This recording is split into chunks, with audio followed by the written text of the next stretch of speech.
আল্লাহর কাছে যখন জান্নাত চাবা, ছোটটা চেও না, বড়টা চাও। 8টা স্টেজ আছে জান্নাতে। এক একজনের আমল অনুযায়ী এই জান্নাতে ঢুকবে।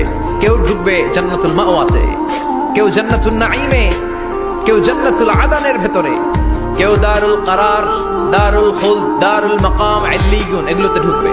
আমরা সবাই যেন জান্নাতুল ফেরদাউসের অধিবাসী হতে পারি। সূরাতুল মুমিনুনের শুরুতে আল্লাহ তাআলা মুমিনদের 7টা গুণের কথা বলেছেন। আল্লাহ বলেছেন, উলাইকা হুমুল ওয়ারিসুন আল্লাযীনা হুম ইয়ারিসুনাল ফিরদাউসা হুম ফিহা খালিদুন। এই 10টা আয়াতের ভেতরে যেই 7টা গুণের কথা আছে, কোন ব্যক্তি, কোন মুমিন বান্দা যদি এই 7টা গুণ নিজের মধ্যে ধারণ করতে পারে, তাহলে বাবা মারা গেলে ছেলে যেমনি বাবার সম্পদের ওয়ারিশ হয়ে যায়, ওই মুমিন বান্দাগুলো জান্নাতুল ফেরদাউসের ওয়ারিশ হয়ে যাবে। আমরা জান্নাতুল ফেরদাউসে যেতে চাই। কোথায় যেতে চাই? কথা বলেন।